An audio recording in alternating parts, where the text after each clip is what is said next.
Greetings and salutations to all you folks out there. Today, I'm going to be throwing my 2 cents on top of the already massive pile of opinions about the changes that have been going on with YouTube recently. There is a Supreme Commander video playing in the background that will hopefully keep you at least mildly entertained as I ramble on for just a few minutes.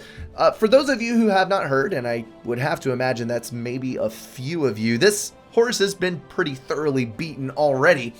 There's been a few YouTubers recently, mostly larger YouTubers, that have complained about people being unsubscribed when they haven't actually clicked the unsubscribe button, and also some of them potentially seeing a small drop in viewership at a couple of different instances. And just to talk about a couple specific examples, Boogie2988 ran a little experiment that he posted about on Twitter where he uploaded a video and then immediately saw a several hundred count drop in subscribers.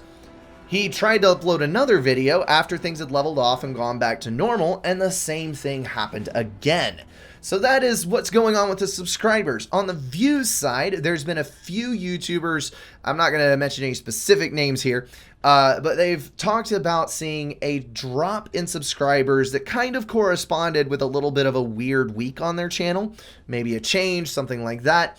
And then things kind of returned back to normal after a bit. And for the most part, these seem to be attributed to changes on YouTube's side of things.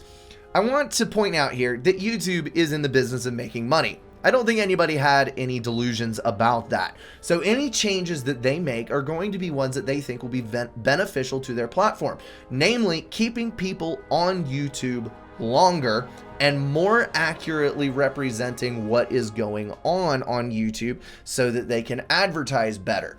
So just kind of a hypothetical situation here. When you have a drop in subscribers that corresponds with a video being released, what I kind of immediately think is happening is maybe you have someone who's been subscribed to a YouTube channel for quite a while, but they haven't watched a video in the last couple of weeks or maybe the last couple of months. So YouTube serves them a freshly released video from that channel. Right up in the front and center, first thing you see when you click on YouTube, there is this brand new shiny video. This hypothetical person does not click on it. They're not interested immediately in what that channel has to offer. So YouTube quietly unsubscribes them from that channel. It makes it a more accurate representation of who is actually interacting actively with a channel. You decrease the subscriber count, but you have a better number. And while that is probably not a great thing, I can kind of see why YouTube would do something like that. You could also argue that YouTube might have been trying to clean up bot accounts or completely inactive accounts and really messed up how it set its parameters for whatever software is trolling and deleting these accounts. I don't know. YouTube hasn't said exactly what they're doing. They haven't said how they're doing it. These are just the two things that immediately popped into my head. Also, invariably, you are going to have people incorrectly caught in any type of security net that you try to enforce. You can also kind of think about the fact that people react way more strongly in a negative manner than they do in a positive manner. And you have this situation where out of hundreds of thousands of people who are subscribed to a channel, you have a few hundred that are unsubscribed, and out of that few hundred, there's like 6 people that were incorrectly unsubscribed, and those 6 people are going to scream bloody murder about it. And you're going to hear them and think that it is a massive problem affecting all of YouTube because they have a megaphone on social media. I'm not being derogatory towards any one person. I'm not trying to be, some kind of spiteful, hateful person saying you should not do these things. But I can see how it would happen. And while it may be a little inconvenient, things happen. Things happen on the internet. As far as the views go, I think there was a really interesting point put forward by AVE. And if you haven't seen his channel before, if you like tool reviews or anything of a mechanical nature that is absolutely hilarious, or if you like language puns, yeah, he's your guy. But AVE put out in a video that he had actually seen a very large spike in viewership very recently.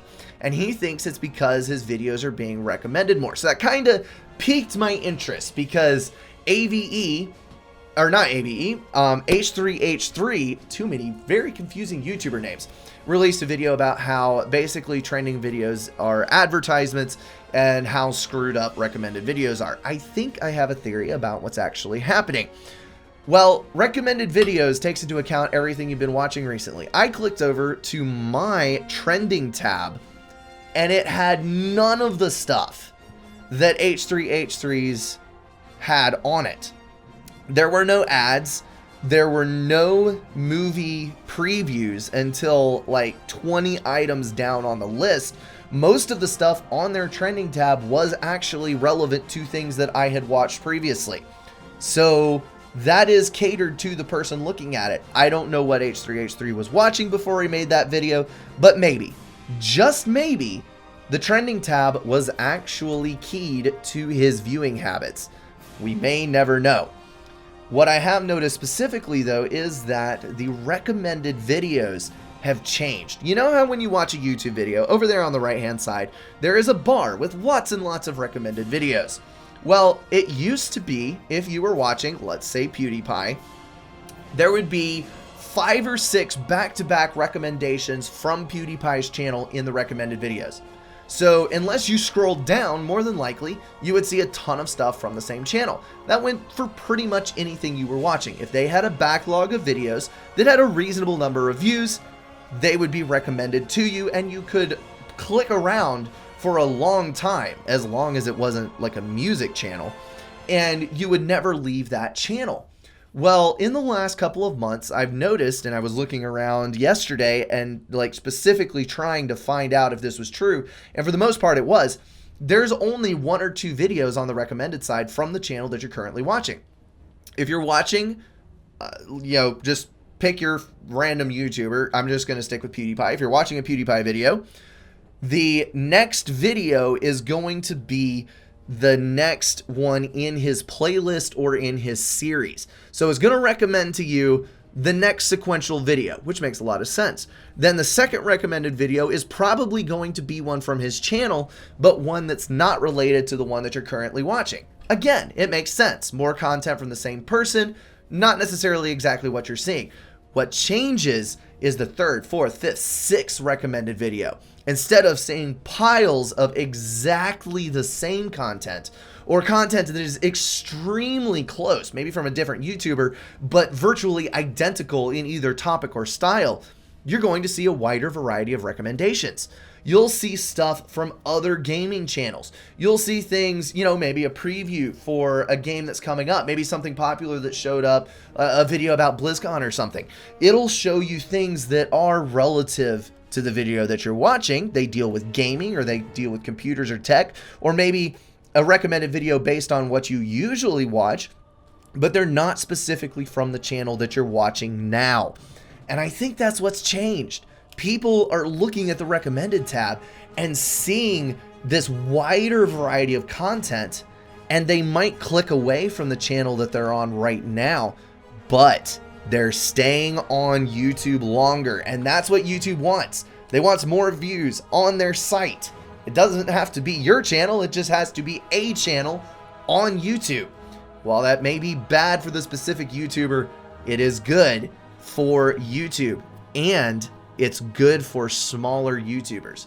This is what AVE was talking about. He's actually getting recommended on more videos because he may not be getting recommended more, but he's higher in the recommendations for other videos, so people are more likely to click on him. So you have a smaller or small mid-range YouTube channel that gets an opportunity for growth, while the bigger YouTuber that's already established is seeing flatline numbers or maybe a couple % decrease. Again, I'm not saying that's a good thing because it could potentially hurt a YouTube channel, but it is providing a better opportunity for you to see a wider variety of content from more creators, which overall is probably a good thing.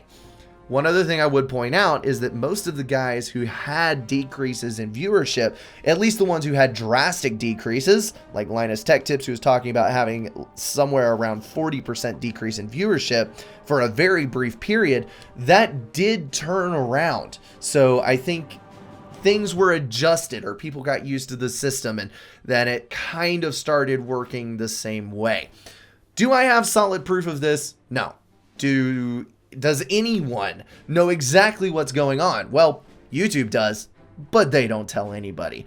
That's just my thoughts on the matter. I don't know if you agree with me or not. I'd love to read your comments if you leave those below this video, because I'm wondering if I'm out here just as a loner, just totally off in left field, no idea what's going on, or maybe some people are actually thinking like me. As always, guys, thank you so much for watching. I'll see you in the next one.